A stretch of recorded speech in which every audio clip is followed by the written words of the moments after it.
if you didn't pick up your packet, if you have tag board, you can use it, but this is a little bit smaller than like poster board size. Oh, so it's like the second largest piece? In your packet, it would be the biggest piece of paper that you got. Oh, okay. You just can't see all mine because it's off of the screen. Oh, I was confused there for a second. Yep. So with this one, good question too though. So here's what I'm going to do.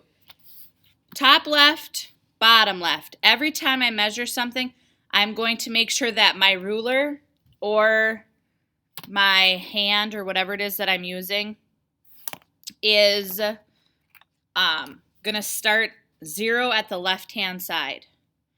Now, if you don't have a ruler, the other thing you can do is sometimes these little tiny Post-it notes are actually 2 inches. So if you have these little guys at home, you could use that. Sorry for the auto focus. And then the other thing is if you don't have any measuring device, about 3 fingers for me is 2 inches. So I could go across and use my fingers. I'm going to use this wood one for a minute so you can see a little better. So I'm going to put 0 top left edge of my paper on my rough draft. And I'm going to mark a little dash mark every 2 inches.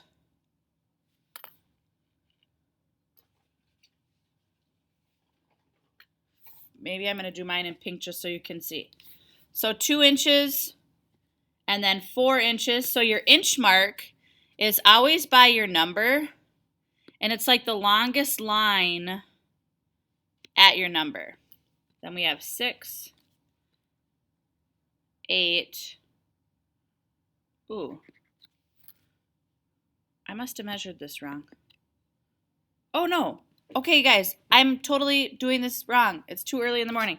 I need to measure every 1 inch on this little grid. Sorry. That makes sense. So I'm going to do every 1 inch at the top, and then I'm not going to move my paper at all. So remember, I have it on the left-hand side here. I'm just going to move my ruler down to the bottom, or close to the bottom of the page. Line it up on the edge again where my 0 is, and I'm going to measure every 1 inch.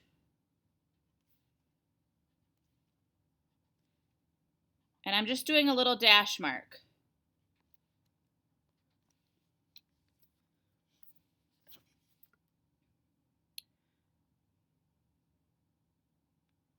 Then what should happen is when I create my vertical lines, they should be straight. So I'm going to set my ruler on the dash on the top. I'm going to set my ruler on the dash on the bottom. Hold my ruler so it doesn't move on me. And I'm going to draw straight down. I'm using pink just so you can kind of see the difference between my grid and my drawing. You would just use pencil.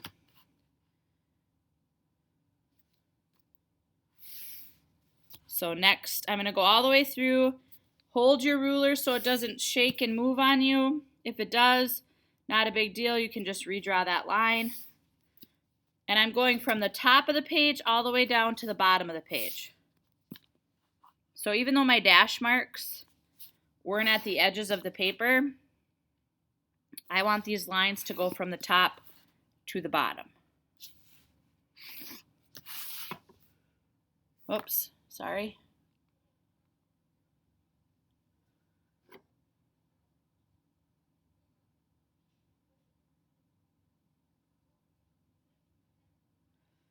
Once I have this part done, I'm going to give you guys time here in a minute, but since I'm doing a screen recording, I'm going to do the next part so that you can rewatch it, and then So now what I'm going to do is I'm going to flip my paper 90 degrees, still stay from the left side, and at the top of the left, place my 0, and I'm going to do a 1 inch mark at the top, all the way across, just like we did before. And then I'm not twisting my paper at all. I'm only moving my ruler.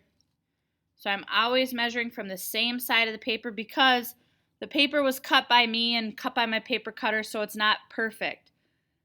But if we always measure with our constant, which is our ruler, this doesn't change, then we know our lines will at least be straight even if our paper makes it like 1 inch at the top and slightly 1 inch at the, like a little less than 1 inch at the bottom.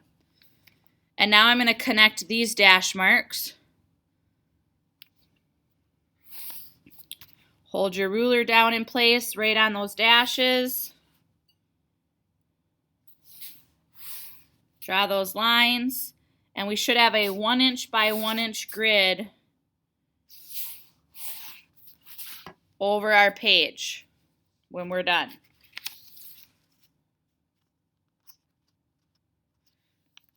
So I'm going to pause the screen recording, hopefully.